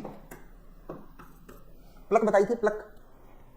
चलो बच्चे होशियार हैं, फटाफट जवाब देते हैं पूछने से पहले ही। माया मोदी आजाद, ये मायावती होगी, नरेंद्र मोदी हो गए, और आजाद हो गए गुलाम नबी आजाद। गुलाम नबी आजाद ने भी किताब लिखी, आजाद लिखी है इस बार। गुलाम नबी आजाद की ऑटोबायोग्राफी आजाद से आई है। आप मुझे बताएंगे ये तीनों की किताब किसने लिखी थी? हिंदुत्व में दलित राजनीति, ये किताब के लेखक कौन? सज्जन कुमार और सुधा पाई और सज्जन कुमार। ये सज्जन है, इन्होंने तीनों को इकट्ठा कर दिया है। आगे देखते हैं, अगले क्वेश्चन पे आते हैं। 6 जुलाई को मुंबई में आयोजित 33वें राज्य सचिव वित्त सचिवों का सम्मेलन, स्टेट फाइनेंस जो सेक्रेटरियों की एक मीटिंग हुई है, स्टेट फाइनेंस सेक्रेटरी। आप जानते हैं कि भारत का वित्त सचिव कौन सा है? पिछले क्वेश्चन का क्या बताने सर? आंसर बी आ रहा है सर। इसमें अनीता भारत शाह, इसका आंसर अनीता भारत शाह है या सुधा पाई सज्जन है? देखना इसे एक बार। ये इसका आंसर है, वो आंसर रॉन्ग लगा हुआ है। ये आंसर गलत लिख दिया गया है गलती से, ये गलत है, वही आंसर सही है। अब हम देखते हैं कि भारत का वित्त सचिव कौन है। भारत का वित्त सचिव जो है टीवी सोमनाथन है, जो 1 रुपए के नोट पे साइन करता है। टीवी सोमनाथन की एक समिति बनी है। आपको जब उसने गुलाम नबी आजाद ने भी किताब लिखी है। अच्छा, इसमें आजाद जो है वो गुलाम नबी आजाद नहीं है, इसमें चंद्रशेखर आजाद है, जो ये बुक के अंदर है। चलो अब हम देखते हैं टीवी सोमनाथन जो है, इसने अभी पेंशन सिस्टम को रिव्यू करने के लिए कमेटी बनाई है। पेंशन सिस्टम को रिव्यू करने के लिए ओपीएस एंड एनपीएस पता होंगे आपको, ओल्ड पेंशन स्कीम और नई पेंशन स्कीम, उसको रिव्यू करने के लिए। बच्चे कह रहे हैं क्लास कितनी देर और है? बोर हो गए क्या? 8 बज गए। चलो अब बताते हैं कि ये 33वां वित्त राज्य सचिवों का सम्मेलन की थीम पूछी गई है। ये इनको बुलाया गया इनको कि आप खर्चा मत करो ज्यादा, तो ये डेट सस्टेनेबिलिटी स्टेट प्रोस्पेक्टिव, तो मतलब सस्टेनेबिलिटी होता है वहन करना, यानी कि उधार को जितनी सहन करने की क्षमता है उस आधार पे अपना वो करो। और यार स्टूडेंट, अब मेरे को बीच में स्टूडेंट ने बताया कि रिकॉर्डिंग नहीं लगाई कि चलो देखेंगे आज, वैसे रिकॉर्डिंग आपको भेज देंगे। रिकॉर्डिंग यहाँ स्टार्ट नहीं की हुई। चलो आगे देखते हैं, विश्व जनसंख्या दिवस कौन सी तारीख को मनाया जाता है? विश्व जनसंख्या दिवस कौन सी तारीख को मनाया जाता है? 11 जुलाई को मनाया जाता है। विश्व जनसंख्या दिवस कौन सी तारीख को है? 1 और 11। दुनिया में सबसे अधिक आबादी वाला देश कौन सा है? भारत है। अब आता है, आप जानते हैं कि गुजरात के अंदर गुजरात के गांधीनगर में के आसपास क्या बनाई गई है? गिफ्ट सिटी बनाई गई है।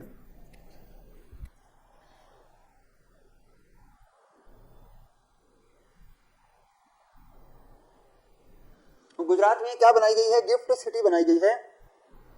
अभी आपकी क्लास में चंद्रना जोशी है, क्लास में चंद्रना जोशी क्लास में है, अभी इसमें क्लास लगा रहे हैं, हाँ या ना में जवाब दीजिए, वाई या एन नहीं है क्लास में।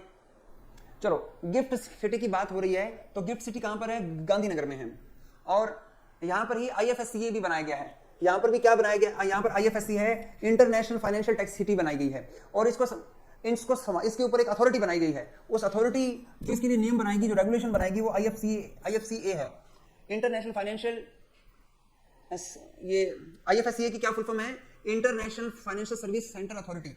अभी IFSCA का अध्यक्ष पूछा है, IFSCA का नया अध्यक्ष किसे बनाया गया है, इस क्वेश्चन का जवाब कौन दे रहे हैं सबसे पहले, इंजेती श्रीनिवासन है क्या, या के राजा रमन है, के राजा रमन है। इसके चेयरमैन कौन है, के राजा रमन, ये राजा बन गए हैं।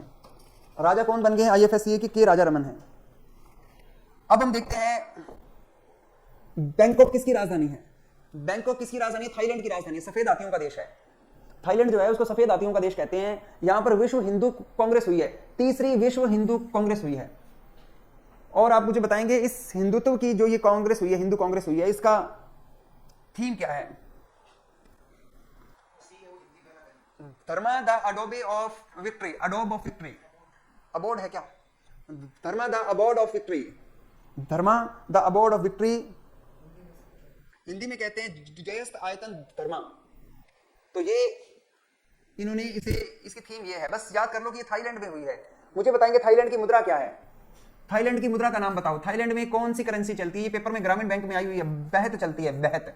थाईलैंड की करेंसी का नाम है बेहत, ये एग्जाम में पूछा गया क्वेश्चन है, मेरे को याद है हम घर पे पढ़ाया करते थे, तब उसमें बच्चे आए सर वो बेहत आया था पेपर में। आजकल तो ग्रामीण बैंकों में ये मुद्राएं बंद हो गई है, पहले कभी ये मुद्राएं आया करती थी, तब हम सारे देशों की मुद्रा को याद करते थे। अब देखते हैं 7 और 8 जुलाई को 2 दिवसीय अर्बन मेरल समिट का आयोजन किया गया है। ये कहां पर आयोजित की गई, देखो ये आयोजित तो करवाई गई है, किस शहर ने इसका आयोजन करवाया, ये आयोजित तो की गई है, गांधीनगर में आयोजित की गई है, लेकिन इसका जो आयोजन है इस पर पैसे किसने लगाए, कौन से शहर ने आयोजन करवाया, अहमदाबाद ने, हुई गांधीनगर में है इसका आयोजन जो है। बस फ्रेंड थोड़े से क्वेश्चन और रह गए, बस 5-7 क्वेश्चन, मैं क्वेश्चनों की संख्या गिन लेता हूं, बस 8-10 क्वेश्चन और हैं, उसके बाद क्लास खत्म कर देंगे। बच्चे कह रहे हैं सर खाना खाना है, खाना खाना है आपने, कोई बात नहीं, थोड़ा सा पढ़ना बस। आप मुझे बताएंगे कि इसरो ने अभी अपने कौन सा रॉकेट प्राइवेट कंपनियों को बेचने का निर्णय ले लिया है। इसरो ने अपना कौन सा रॉकेट प्राइवेट को, इसरो के पास में बहुत सारे रॉकेट हैं, जैसे PSLV है, GSLV है, RLV है, ASLV है और SSLV भी है अब इनके पास में। तो इन्होंने कौन से रॉकेट को अब बेचने का निर्णय ले लिया कि प्राइवेट को भी बेचेंगे हम। तो आप मुझे बताएंगे कौन सा रॉकेट ही बेचेंगे, SSLV बेचेंगे, इसमें एक ही ऑप्शन SSLV है। SSLV क्या करता है, ये आप जानते हैं कि आगे जो जमाना आएगा ये सैटेलाइट फोन्स का जमाना आने वाला है। आजकल टावर वाले फोन आ रहे हैं, आप जानते हैं स्टारलिंक प्रोजेक्ट आपने देखा होगा, आपने आसमान में एक तारों की लाइन देखी होगी, स्टारलिंक स्पेसएक्स का प्रोजेक्ट है। उन्होंने धरती से लो अर्थ ऑर्बिट पे बहुत सारे सैटेलाइट्स लगाए थे, आपने देखा होगा, आपने कितने लोगों ने देखा था आसमान में वो तारों की लाइन, तारे थे। याशिका ने देखा है, अभी गुजरी है सर, अभी गुजरी है, आज भी देखी है आपने। तो वो इसी प्रकार से अब जो है भारत की बहुत सारी कंपनियां, जैसे एयरटेल है, एयरटेल ने यूरोप की एक स्पेस एजेंसी वनवेब है, इसके साथ मिलकर ऊपर कुछ सैटेलाइट लॉन्च किए हैं, वनवेब के साथ मिलके। तो अब भारत की बहुत सारी कंपनियां अपने सैटेलाइट लॉन्च करने जा रही है। तो ये इसरो ने कहा कि मुझसे ले लो, आप बाहर को जाते हो, हमसे ले लो ये, तो इसको ये प्राइवेट कंपनियों को बेच दिया है। SSLV की फुल फॉर्म है small satellite launch vehicle. SSLV की फुल फॉर्म क्या है, स्मॉल सैटेलाइट, जो छोटा उपग्रह 500 किलो तक लो अर्थ ऑर्बिट पे छोड़ के आ सकता है। तो लो अर्थ ऑर्बिट जो होता है वो पृथ्वी के सबसे नजदीक का और एरिया होता है। आगे बात करते हैं हम 400, पृथ्वी से ऊपर 400 किलोमीटर के बाद LEO शुरू हो जाता है, लो अर्थ ऑर्बिट शुरू हो जाता है 400 किलोमीटर ऊपर पहुंचते ही। ये अर्थ है गोला, ये सूरज नहीं है, अर्थ है।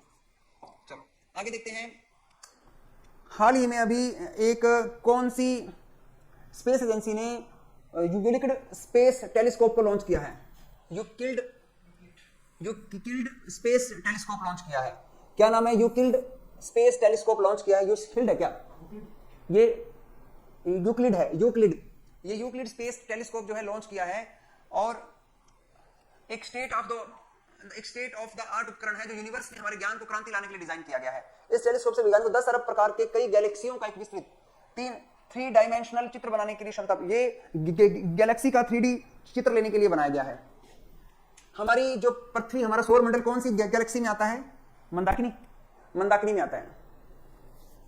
तो आप मुझे बताएंगे दुनिया में ऊपर ना स्पेस टेलीस्कोप रखी गई, दूरबीन रखी गई है। दुनिया की सबसे बड़ी दूरबीन का नाम बताओ जो नासा ने पिछले साल रखी है। उसका नाम है जेम्स वेब स्पेस टेलीस्कोप है। जेम्स वेब स्पेस टेलीस्कोप है। इसका एग्जाम में क्वेश्चन आया था। ये टेलीस्कोप जमीन से कितनी ऊंची पर है? ये 15 लाख किलोमीटर का ऐसा क्वेश्चन आया था पेपर में, पिछले साल आया था। अब इस दूरबीन का क्वेश्चन आ सकता है। ये दूरबीन यूरोपियन स्पेस एजेंसी ने लगाई है, ईएसए ने लगाई है। ये पूरी ब्रह्मांड का, गैलेक्सी का 3D चित्र, मिल्की वे है। बिल्कुल सही बताया, मंदाकिनी भी कह देते हैं, हम मिल्की वे में रहते हैं। तो ये उसका 3D बनाएगी चित्र, 3 आयामी 3 डायमेंशनल चित्र बनाएगी। चलो दूरबीन देखेंगे, बस लास्ट क्वेश्चन आगे है। अब जल्दी जल्दी क्वेश्चनों को देखते हैं। आप मुझे बताएंगे कि परफॉर्मेंस ग्रेडिंग इंडेक्स का संबंध किससे है? ये शिक्षा से है। ये इंडेक्स किससे जुड़ा हुआ है? शिक्षा से जुड़ा हुआ है। हम शिक्षा की परफॉर्मेंस को देखते हैं तो हम बताएंगे कौन से मंत्रालय का है? मिनिस्टर ऑफ एजुकेशन का है। आगे बढ़े। अभी एक रेस हुई है, फॉर्मूला 1 रेस है, कार रेस है। एक साल में कितनी ग्रैंड प्रिक्स होती है? कौन बताएगा? एक साल में कितनी ग्रैंड प्रिक्स होती है? एक साल में 23 ग्रैंड प्रिक्स होती है। अब दो ही खिलाड़ी सारी रेसों को जीत रहे हैं। एक आदमी का नाम तो मैक्स वर्स्टफन है, दूसरे का नाम बताओ। इस साल की सारी रेस दो ही लोगों ने जीती है। कभी एक जीत लेते हैं, वो दोनों बहुत तेज रफ्तार से गाड़ियां चला रहे हैं। एक तो मैक्स वर्स्टफन है, दूसरे का नाम बताओ। लुइस हैमिल्टन तो आजकल नहीं चल रहा। लुइस हैमिल्टन तो आजकल बैठा घर पे। लुइस हैमिल्टन नहीं है, वो नाम है सर्जियो पेरेज है। सर्जियो पेरेज, सर्जियो पेरेज है। स्पेलिंग देखनी पड़ेगी इसकी। ये सर्जियो पेरेज है, सर्जियो पेरेज ऐसे लिखेंगे शायद। और दोनों की गाड़ी का नाम है रेड बुल है। दोनों की गाड़ी का नाम रेड बुल है। स्टूडेंट्स, आपको सबसे ज्यादा रेस ये जीत रहा है, 2 नंबर पे ये चल रहा है। तो कभी भी ऑप्शन में क्वेश्चन इन दोनों को देखो, दोनों में से कौन सा नाम है? दोनों में से मैक्स वर्स्टफन का नाम है। इस साल की सारी रेस ये जीत रहा है। दोनों की कार का नाम क्या है? रेड बुल है। गाड़ी का नाम रेड बुल है। 14 जुलाई को क्या हुआ था?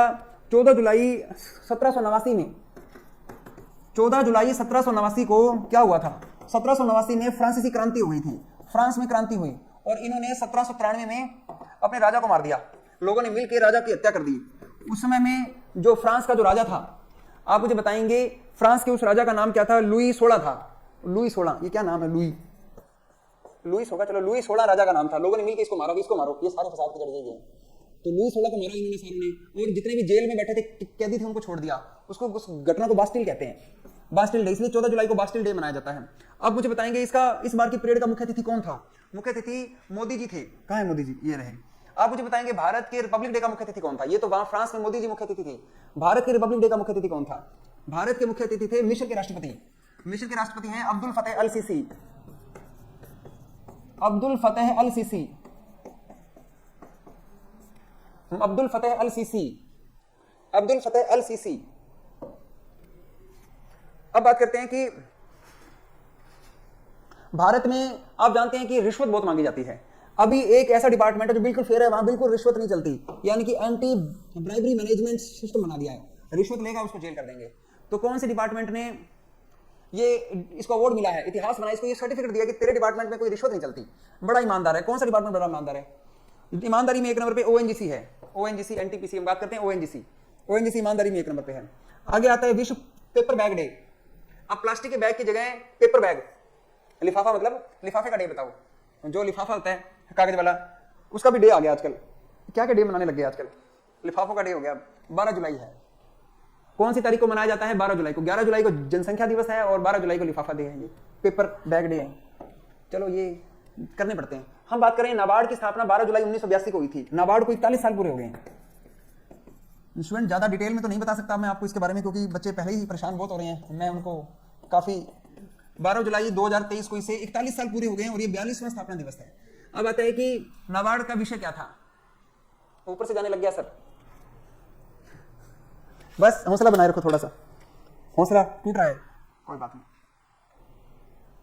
आप मुझे बताओ, जल्दी जल्दी बताओ, इसका क्या है? इसका स्लोगन क्या है? थीम क्या है? सुबह से पढ़ रहे, मैं दोपहर में पढ़ाया था। चलो आप मुझे बताएंगे, इसकी थीम है 42 ईयर्स ऑफ रूरल ट्रांसफॉर्मेशन। तो 42वां वर्ष आ गया NABARD, 42 years of rural transformation. इसका बल जल्दी, बस जल्दी जल्दी, थोड़ी लास्ट रह गई, बस उत्तर लगा देता हूं, एक बार उत्तर लगा देता हूं। आईटीसी के चेयरमैन बताओ। आईटीसी इंडियन टोबैको कंपनी, ये क्लासमेट के रजिस्टर वगैरह बनाती है। इसके चेयरमैन का नाम हम आगे देख ही लेते हैं, संजीव पुरी है। ज्यादा डिटेल में हम नहीं जाएंगे। संजीव पुरी आईटीसी के चेयरमैन है। आईटीसी जो रजिस्टर बनाती है, आपके क्लासमेट के रजिस्टर देख लेना। एसबीआई कार्ड का चेयरमैन कौन है? ये चक्रवर्ती है, अभिजीत चक्रवर्ती, क्योंकि एसबीआई में चक्कर बहुत लगवाते हैं। चक्रवर्ती याद कर लो, इधर पे जाओ, उधर चले जाओ। तो ये है अभिजीत चक्रवर्ती। आगे देखेंगे, अगले क्वेश्चन पे आते हैं। विश्व तीरंदाजी युवा championship, world archery youth championship है। ये तीर कमान कौन चला रहे हैं, ये कहां पर चलाए गए? ये आयरलैंड में चलाए गए हैं। आयरलैंड में क्या नाम है, लिमरिक नाम से स्थान पर चलाए गए हैं। आप ये जानते हैं कि जो आयरलैंड है, चलो बातें बताएंगे, बातें कुछ एक्स्ट्रा बातें हैं। पीडीएफ दे दीजिए, बच्चे कह रहे हैं जल्दी जल्दी इसको पीडीएफ बना दो। क्या करें सर, छोड़ दो, 5-7 पढ़ी हैं अभी, कुछ पढ़ाने वाली भी हैं। चलो इसमें पढ़ा दूंगा, चलो अपने अब देख लो स्टूडेंट, छोड़ दूं, बच्चे पढ़ नहीं रहे। अब मुझे लगता है कि अब तीरंदाजी में भारत को कितने मेडल मिले हैं? 11 तीर कमान से मेडल ले लिए हैं, 11 मेडल आर्चरी में ले लिया हमने। चलो मैं मेन बता देता हूँ, ये छोड़ रहा हूँ मैं स्टूडेंट, मैं इसके बस आंसर लगा के छोड़ रहा हूँ। ये इंटरनेशनल बायोलॉजिकल ओलंपियाड है, भारत का फर्स्ट नंबर रैंक रहा। कहाँ है ये? सी उत्तर आ गया। ये वहां पर बायो की पढ़ाई वगैरह होती है भारत में ज्यादा। ये बायोलॉजिकल ओलंपियाड है, यूएई में हुआ है ये।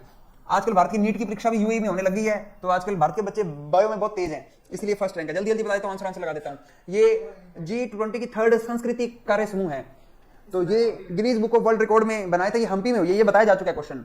ये कल्चरल मीटिंग है भारत की संस्कृति के बारे में। हम्पी 50 रुपए के नोट के पीछे भी फोटो है। फिर आगे देखते हैं, ये सागरमाला जो कार्यक्रम है, ये लोथल गुजरात है।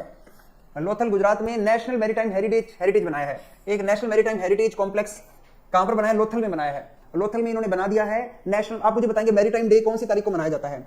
मैरीटाइम डे कौन सी तारीख को मनाते हैं? 5 अप्रैल को नेशनल मैरीटाइम डे मनाया जाता है। भारत में मैरीटाइम डे 5 अप्रैल को मनाया जाता है। आपको स्टोरी याद होगी अप्रैल वाली, वो आदमी समुद्र में नहा रहा था, 7 अप्रैल को स्वास्थ्य खराब हो गया, 10 तारीख को होम्योपैथी की दवाइयां ली, होम्योपैथी डे होता है, फिर वो मर गया। ठीक है, चलो आप मुझे बताना कि इसका जो है ये क्या पूछिए, इसका उद्देश्य क्या है? बस उद्देश्य आप देख लेना, इसका बी नंबर ऑप्शन है। जल्दी जल्दी बता दे। To showcase India's maritime heritage, maritime heritage को दर्शाना है। ठीक है, तो भारत के समुद्री हेरिटेज को दर्शाना है। वायुसेना ने एक अभ्यास किया, अभी बहुत बड़ा अभ्यास है, आपको मैंने बता चुका हूं मैं। ये तरंग शक्ति है, इसमें हमने क्वाड के देश भी बुलाए हैं, और इसके अलावा मैंने आपको बताया था यूके भी है, फ्रांस भी है, ये देशों को भी बुलाया। फिर उसके बाद आगे बढ़ते हैं, आगे देखते हैं ये डाक कर्मचारियों का डे कौन सी तारीख को मनाया जाता है? वैसे डाक दिवस 9 अक्टूबर को मनाया जाता है। वर्ल्ड पोस्ट डे डाक दिवस तो 9 अक्टूबर को मनाया जाता है। और ये डाक के पोस्टल वर्कर्स जो डाक बांटते हैं, डाकिया का डे।